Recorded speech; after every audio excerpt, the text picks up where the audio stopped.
Kesimpulan hakim itu maupun jaksa tidak ada hal-hal yang meringankan. Baik jaksa maupun hakim mengatakan, kalau meringankannya maksimal dong. Dia ngotot sampai terakhir. Nggak ngaku kalau berencana, padahal unsur-unsurnya sudah ada. Tepat menurut saya.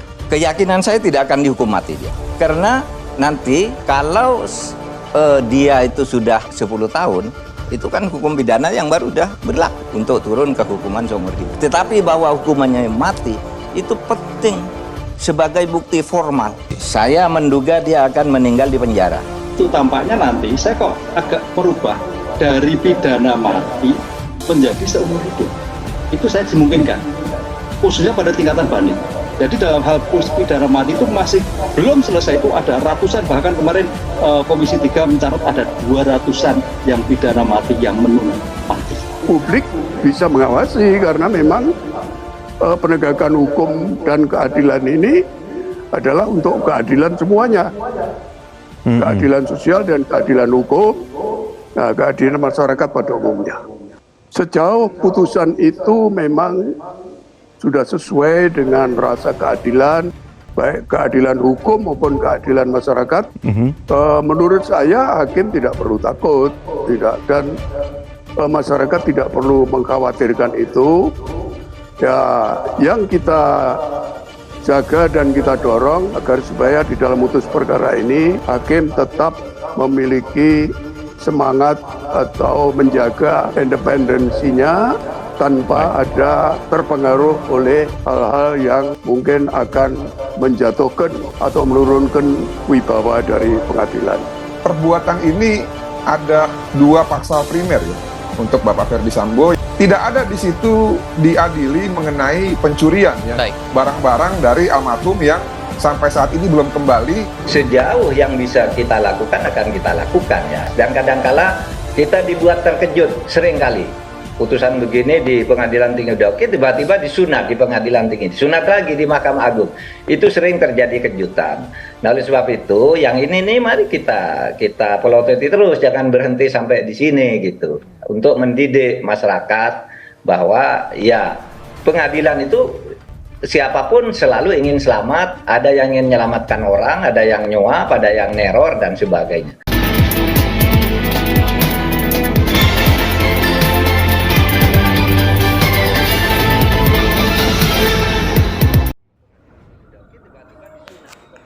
Mahfud MD yakin Sambo tidak akan dieksekusi mati. Dia akan meninggal di penjara. Pengunjung Pengadilan Negeri Jakarta Selatan bersorak begitu. Wahyu Iman Santoso selaku Ketua Majelis Hakim membacakan vonis Ferdy Sambo. Dalam persidangan Senin 13 Februari 2023, Hakim Wahyu Iman Santoso membacakan vonis Sambo dengan hukuman mati. Vonis mati Sambo ini akhirnya dijatuhkan setelah perjalanan panjang persidangan kasus pembunuhan Brigadir Joshua. Akan tetapi, Mahfud MD yakin Sambo tidak akan dieksekusi mati dan mengatakan jika dia akan meninggal di penjara. Mahfud MD selaku Menteri Koordinator Bidang Politik Hukum dan Keamanan RI mengungkapkan bahwa hukuman mati Sambo tidak akan terlaksana. Menurut Mahfud, nantinya setelah Sambo dijatuhi hukuman mati, maka akan mempunyai waktu selama 10 tahun dalam menunggu eksekusi. Dalam 10 tahun tersebut, Kitab Undang-Undang Hukum Pidana yang baru sudah mulai berlaku. Saya tidak yakin hukum mati Sambo akan terlaksana karena nantinya dia sudah 10 tahun, maka undang-undang pidana yang baru sudah berlaku. Jelas Mahfud. Nantinya, hukuman Sambo akan turun ke hukuman seumur hidup. Akan tetapi, vonis mati Sambo itu penting sebagai bukti formal. Terang Mahfud.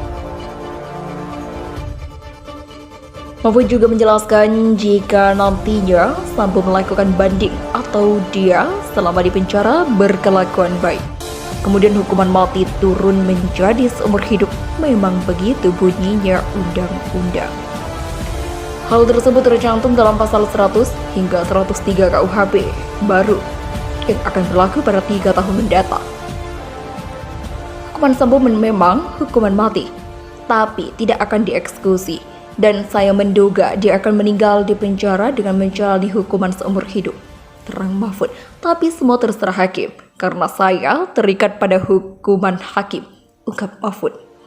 Dalam kasus pembunuhan Brigadir Yosua, tersangka lainnya juga telah mendapatkan vonis dari hakim, mulai dari istri Sambo, Putri Chandrawati dengan vonis 20 tahun penjara, Kuatma'ruf dengan hukuman 15 tahun penjara, dan Ricky Rizal 13 tahun penjara. Sedangkan Richard Eliezer mengajukan diri sebagai justice kolaborator, mendapatkan hukuman 1,5 tahun penjara. Vonis 1,5 tahun penjara. Eliezer ini juga mengakhiri perjalanannya dalam kasus penembakan Brigadir Yosua. Pasalnya, pihak Kejaksaan Agung menjelaskan bahwa pihaknya tidak akan melakukan banding atas vonis Eliezer. Hal tersebut menurut Kejaksaan Agung salah satunya karena pihak keluarga Brigadir Yosua telah memberikan pengampunan dan maaf terhadap Eliezer yang mengakui perbuatannya. Selain itu, Eliezer sendiri juga telah mengakui perbuatannya dan membuktikan bahwa dirinya akan berterus terang dan membuka kasus ini secara sesuai dengan kejadian sebenarnya. Atas vonis yang dijatuhkan oleh hakim tersebut, baik Sambo, Putri Chandrawati, Kuatma'ruf, dan Ricky Rizal telah mengajukan banding. Hukuman Sambo memang hukuman mati, tapi tidak akan dieksekusi. Dan saya menduga dia akan meninggal di penjara dengan menjalani hukuman seumur hidup, terang Mahfud. Tapi semua terserah hakim, karena saya terikat pada hukuman hakim, ungkap Mahfud. Dalam kasus pembunuhan Brigadir Yosua, tersangka lainnya juga telah mendapatkan vonis dari hakim, mulai dari istri Sambo, Putri Chandrawati dengan vonis 20 tahun penjara, Kuatma'ruf dengan hukuman 15 tahun penjara, dan Ricky Rizal 13 tahun penjara. Sedangkan Richard Eliezer mengajukan diri sebagai justice kolaborator, mendapatkan hukuman 1,5 tahun penjara. Vonis 1,5 tahun penjara. Eliezer ini juga mengakhiri perjalanannya dalam kasus penembakan Brigadir Yosua. Pasalnya, pihak Kejaksaan Agung menjelaskan bahwa pihaknya tidak akan melakukan banding atas vonis Eliezer. Hal tersebut menurut Kejaksaan Agung salah satunya karena pihak keluarga Brigadir Yosua telah memberikan pengampunan dan maaf terhadap Eliezer yang mengakui perbuatannya. Selain itu, Eliezer sendiri juga telah mengakui perbuatannya dan membuktikan bahwa dirinya akan berterus terang dan membuka kasus ini secara sesuai dengan kejadian sebenarnya. Atas vonis yang dijatuhkan oleh hakim tersebut, baik Sambo, Putri Chandrawati, Kuatma'ruf, dan Ricky Rizal telah mengajukan banding.